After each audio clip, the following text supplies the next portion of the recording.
नमस्कार, आपका बहुत बहुत स्वागत है हमारे यूट्यूब चैनल पांडे क्लासेस में। आज का हमारा टॉपिक है काल। चैनल को सब्सक्राइब नहीं किए हैं तो सबसे पहले आप सब्सक्राइब कर लें, आप लोगों से रिक्वेस्ट है। और वीडियो को लाइक शेयर करना ना भूलें। सबसे पहले आज हम काल के बारे में जानेंगे। तो सबसे पहले हम जानते क्या हैं कि काल क्या होता है। जो हमारा समय चल रहा होता है या फिर हम कोई भी काम कर रहे होते हैं तो वो कैसे हो रहा है, बीत चुका है या चल रहा है, तो इसका हमें ज्ञात होता है ना। तो उसे ही हम क्या कहते हैं, जिस समय में हम कर रहे होते हैं वही हमारा काल कहलाता है। तो काल क्या होता है कि क्रिया के जिस रूप से कार्य के करने या होने के समय का ज्ञान होता है उसे क्या कहते हैं, काल कहते हैं। दूसरे शब्दों में क्रिया के उस रूपांतर को काल कहते हैं जिससे उसके कार्य व्यापार का समय और उसकी पूर्ण अथवा अपूर्ण अवस्था का बोध हो, यानी कि पूर्ण हो चुका है काम या फिर अभी चल रहा है या फिर अभी नहीं हुआ है। जैसे कि हमारा कुछ वाक्य दिया हुआ है यहाँ पे 1 2 3 नंबर पे दिया हुआ है। सबसे पहले हमारा है कि बच्चे खेल रहे हैं, मैडम पढ़ा रही हैं। तो ये हमारा क्या है कि कार्य के चलने की, यानी कि अभी चल रहा है ना। उस दूसरे बार में हम देखते हैं तो बच्चे खेल रहे थे, मैडम पढ़ा रही थी। तो इसमें हमारा क्या है कि कार्य के बीते होने का बोध हो रहा है कि यानी कि कार्य कंप्लीट हो चुका है। और थर्ड हम देखेंगे तो बच्चे खेलेंगे, मैडम पढ़ाएंगी। तो ये कार्य हुआ नहीं है, जबकि अभी इसकी संभावना प्रकट की जा रही है। बताया जा रहा है कि क्या बाद में होगा, अभी नहीं हुआ है। और खेलेंगे बाद में या मैडम जो भी हैं पढ़ाएंगी, तो वो फ्यूचर की बात की जा रही है, यानी भविष्य की बात कह रही है, कहा जा रहा है। तो पहले में हमारा क्या है कि वर्तमान में समय में कार्य चल रहा है। दूसरा में हमारा भूत में यानी समाप्त हो चुका है। और थर्ड में हमारा अभी हुआ नहीं है, अभी होने की बात कही जा रही है कि अभी होगा। ठीक है। तो काल के भेद के बारे में हम जानेंगे। काल के 3 भेद होते हैं। वर्तमान काल, वर्तमान काल का सीधा सा अर्थ है जो समय चल रहा है, जैसे कि आज हमारा है वो चल रहा है, लेकिन जो कल बीत चुका है वो हमारा भूतकाल हो जाएगा, और जो हमारा आने वाला है वो हमारा भविष्य काल हो जाता है। ठीक है। सबसे पहले हम जानेंगे वर्तमान काल के बारे में। क्रिया के जिस रूप से वर्तमान में चल रहे कार्य समय का बोध हो उसे वर्तमान काल कहते हैं। जैसे कि हम अभी पढ़ रहे हैं या पढ़ा रहे हैं तो ये हमारा वर्तमान काल में है, यानी कि ये समय अभी हमारा चल रहा है तो वो क्या हो जाएगा, वर्तमान काल हो जाएगा। और इसमें सबसे पहले हम ये जान लेंगे कि वर्तमान काल की पहचान के लिए वाक्य के अंत में ता ती ते के बाद ज़रूर हैं आता है, तभी हमें पता चलता है कि ये वर्तमान का है। अभी था थी थे आ जाता है तो भूत का बोध होने लगता है कि भूतकाल का वाक्य है या फिर बात की जा रही है। ठीक है। वर्तमान काल के भेद। वर्तमान काल के 5 भेद हैं। सामान्य वर्तमान काल, तात्कालिक वर्तमान काल, पूर्ण वर्तमान काल, संदिग्ध वर्तमान काल, संभाव्य वर्तमान काल। पहला हमारा आ जाता है सामान्य वर्तमान काल। क्रिया का वह रूप जिससे क्रिया का वर्तमान काल में होना पाया जाए सामान्य वर्तमान काल कहलाता है। दूसरे शब्दों में जो क्रिया वर्तमान में सामान्य रूप से होती है वह सामान्य वर्तमान काल की क्रिया कहलाती है। जैसे कि वह खाता है, वह जाता है, या फिर हम किसी कार्य को बोल देते हैं। दूसरा हमारा आ जाता है तात्कालिक वर्तमान काल। तात्कालिक वर्तमान, जैसे कि अभी अभी कोई चीज़ हो रहा है, इससे यह पता चलता है क्रिया वर्तमान काल में हो रही है। जैसे कि अभी हम पढ़ रहे हैं ना, या फिर वह जा रहा है, वह खा रहा है, तो इससे हमें पता चल रहा है कि ये काम अभी ख़त्म नहीं हुआ है, हो रहा है। तीसरा हमारा आ जाता है पूर्ण वर्तमान काल। इससे वर्तमान काल में कार्य की पूर्ण सिद्धि का बोध होता है। जैसे कि वह आया है, सीता ने पुस्तक पढ़ी है, मैंने खाना खाया है, मैं आज गई हूँ ना, ऐसा कुछ बोलते हैं तो वो हमारा पूर्ण वर्तमान काल में आता है। 4th नंबर हमारा आ जाता है संदिग्ध वर्तमान काल। तो संदिग्ध वर्तमान काल नाम से ही पता चल रहा है कि संदेह हो किसी चीज़ में, जिससे क्रिया के होने में संदेह प्रकट हो, उस पर उसकी वर्तमान काल में संदेह न हो, उसे संदिग्ध वर्तमान काल कहते हैं। सरल वाक्यों में हम देख लेते हैं। तो जिस क्रिया के वर्तमान समय में पूर्ण होने में संदेह हो उसे संदिग्ध वर्तमान काल कहते हैं। जैसे राम खाता होगा, हम कहते हैं ना कि हम कहीं रहते नहीं हैं लेकिन हम अंदाज़ा लगा रहे होते हैं कहीं चीज़ का, किसी चीज़ का, तो हम बोलते हैं वो पढ़ता होगा, वह आ रहा होगा। जैसे कोई हमारे घर आने वाला होता है तो हम कहते हैं कि वो यहाँ पहुँच गया होगा, ये पहुँचने ही वाला होगा, तो वो हमारा संदिग्ध वर्तमान काल कहलाता है। ठीक है।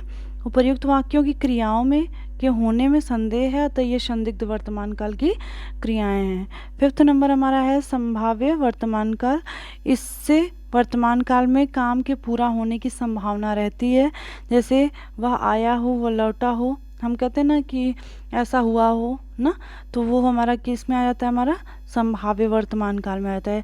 काल का दूसरा भेद हमारा कौन सा है, भूतकाल। भूतकाल के नाम से ही पता चल जा रहा है, और हम सीधे सीधे अर्थों में जानते हैं कि जो समय बीत चुका हो उसे ही भूतकाल कहते हैं। क्रिया के जिस रूप से बीते हुए समय का बोध हो उसे क्या कहते हैं, भूतकाल कहते हैं। सरल शब्दों में जिससे क्रिया से कार्य की समाप्ति का बोध हो उसे भूतकाल की क्रिया कहते हैं। क्रिया आप जानते ही हैं, किसी के हम जो भी एक्टिविटी करते हैं वो क्रिया हमारी हो जाती है। जैसे खाना खा चुका था, तो हम खा चुके हैं, तो ये क्या है कि हमारा भूतकाल है। राम ने अपना पाठ याद किया, मैंने पुस्तक पढ़ ली। उपर्युक्त सभी वाक्य बीते हुए समय में क्रिया के होने का बोध करा रहे हैं, ये भूतकाल के वाक्य हैं। और भूतकाल का ये भी पहचान है कि था थे थे ज़रूर आएगा, अगर नहीं भी आया होगा तो हम जैसे वाक्य को पढ़ने के बाद पता ही चल जाता है कि भूतकाल की बात की जा रही है।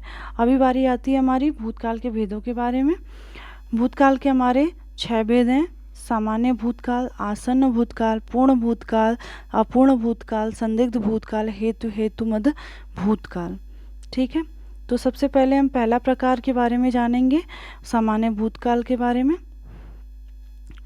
जिससे भूतकाल की क्रिया के विशेष समय का ज्ञान न हो उसे सामान्य भूतकाल कहते हैं।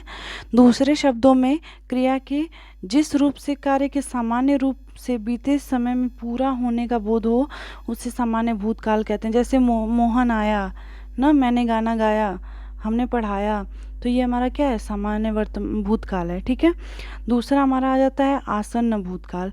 क्रिया के जिस रूप से यह पता चले कि क्रिया अभी कुछ समय पहले ही पूर्ण हुई उसे क्या कहते हैं, आसन्न भूतकाल कहते हैं। इससे क्रिया की समाप्ति निकट भूत में या तत्काल ही सूचित होती है। जैसे कि मैंने आम खाया, तो खाया है, हमने कभी खाया, अभी खाया है ना।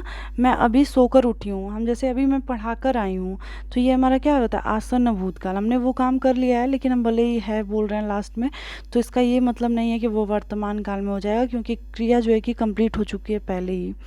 तीसरा हमारा है पूर्ण भूतकाल। क्रिया के उस रूप को पूर्ण भूत कहते हैं जिससे क्रिया की समाप्ति के समय का स्पष्ट बोध होता है। क्रिया को समाप्त हुए काफ़ी समय बीता है। क्रिया के जिस रूप से उसके बहुत पहले पूर्ण हो जाने का पता चलता है उसे पूर्ण भूतकाल कहते हैं, यानी कि बहुत पहले बीत चुका है या हो चुका है। जैसे हमने कहा कि हमने कल खाया था, या तुमने उसे मारा था ना, या फिर हम यहाँ घूमने गए थे, तो ये क्या है कि पहले का, अभी अभी तो हुआ नहीं है, तो ये क्या हो जाता है, पूर्ण भूतकाल। पूर्ण मतलब पूरा, और भूतकाल मतलब पूरी तरीके से जो बीत चुका हो वही पूर्ण भूतकाल कहलाता है। 4th नंबर हमारा है अपूर्ण भूतकाल। इससे यह ज्ञात होता है कि क्रिया भूतकाल में हो रही थी किंतु उसकी समाप्ति का पता नहीं चलता। सुरेश गीत गा रहा था, यानी कि अभी गा रहा था, कब गा रहा था और ख़त्म हुआ कि नहीं हुआ, गा चुका था कि नहीं, ये कुछ भी नहीं पता है। गा रहा था, ये क्रियाएं चल रही थी। रीता सो रही थी, हाँ सो रही थी, जगी है कि नहीं जगी ये हमें ज्ञात नहीं है। उपर्युक्त वाक्यों में क्रियाएं से कार्य के अतीत में आरंभ होकर अभी पूरा न होने का पता चल रहा है, अतः ये अपूर्ण भूतकाल की क्रियाएं हैं। ठीक है, अब 5th हमारा आ जाता है संदिग्ध भूतकाल। भूतकाल की क्रिया के जिस रूप से उसके भूतकाल में पूरा होने में संदेह हो उसे संदिग्ध भूतकाल कहते हैं। इसमें यह संदेह बना रहता है कि भूतकाल में कार्य पूरा हुआ या नहीं। तो गाया होगा, हो सकता है गाया हो, और हो सकता है कि नहीं गाया हो ना।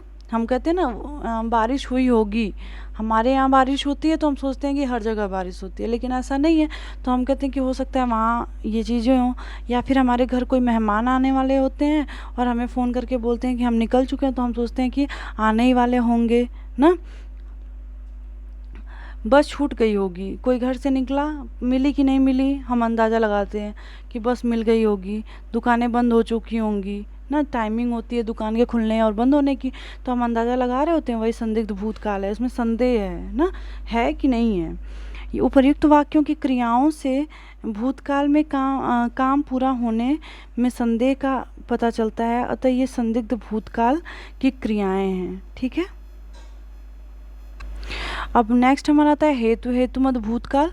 यदि भूतकाल में एक क्रिया के होने या न होने पर दूसरी क्रिया का होना या न होना निर्भर करता है तो वह हेतु हेतुमद भूतकाल की क्रिया कहलाती है। इससे यह पता चलता है कि क्रिया भूतकाल में होने वाली थी पर किसी का कारण न हो सका।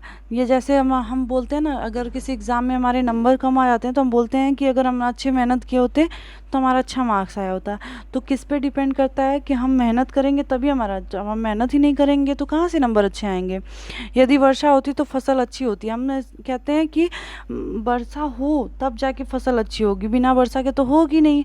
उपर्युक्त वाक्यों की क्रियाएं एक दूसरे पर निर्भर हैं, यानी कि पहली क्रिया पे दूसरी क्रिया निर्भर है। पहली क्रिया के न होने पर दूसरी क्रिया भी पूरी नहीं होती, अतः ये हेतु हेतुमद भूतकाल की क्रियाएं हैं। ठीक है। जैसे कि भविष्य में, यानी कि कल होने वाली है। भविष्य का मतलब क्या होता है, जो आने वाला हमारा कल होता है। दूसरे शब्दों में क्रिया के जिस रूप से काम का आने वाला समय में करना या होना प्रकट हो उसे भविष्यत काल कहते हैं। जैसे वह कल घर जाएगा, हम सर्कस देखने जाएंगे, किसान खेत में बीज बोएगा।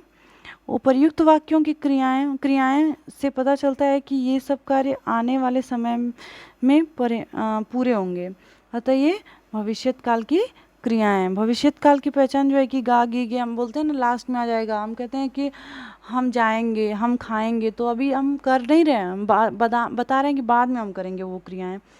देखिए भविष्यत काल के भेद कितने होते हैं, तो 3 होते हैं। सामान्य भविष्यत काल, संभाव्य भविष्यत काल और हेतु हेतुमद भविष्यत काल। सबसे पहला हमारा सामान्य भविष्यत काल के हम बारे में जान जाएंगे। क्रिया के जिस रूप से उसके भविष्य में सामान्य ढंग से होने का पता चलता है उसे सामान्य भविष्यत काल कहते हैं। इससे यह प्रकट होता है कि क्रिया सामान्य भविष्य में होगी। जैसे बच्चे कैरम बोर्ड खेलेंगे, वह घर जाएगा, दीपक अखबार बेचेगा। तो जो भी दीपक अखबार बेचेगा आने वाले समय में, अभी नहीं बेच रहा है। उपर्युक्त वाक्यों में क्रियाएं भविष्य में सामान्य रूप से काम के होने की सूचना दे रही हैं, यानी कि ऐसा होगा, अतः ये सामान्य भविष्यत काल की क्रियाएं हैं। सेकंड हमारा आ जाता है सामान्य संभाव्य भविष्यत काल ना। क्रिया के जिस रूप से उसके भविष्य में होने की संभावना का पता चलता है उसे संभाव्य भविष्यत काल कहते हैं, जिससे भविष्य में किसी कार्य के होने की संभावना हो। जैसे शायद चोर पकड़ा जाए, हाँ, परीक्षा में शायद मुझे अच्छे अंक प्राप्त हों। जैसे कभी कभी क्या होता है कि हम प्रिपरेशन तो करके जाते हैं लेकिन क्वेश्चन हमारे प्रिपरेशन के हिसाब से आते नहीं हैं, तो हम क्वेश्चन पेपर सॉल्व तो कर लेते हैं, लेकिन हम जब घर आते हैं तो हम कहते हैं कि शायद मेरे भी अच्छे मार्क्स आ जाएं। मतलब कॉन्फिडेंस तो नहीं है, क्योंकि हम पूरा हमारे हिसाब से तो एग्ज़ाम आया नहीं था, पेपर आया नहीं था, तो हम अंदाज़ा ही लगाते हैं और उम्मीद करते हैं कि अच्छा ही हो ना।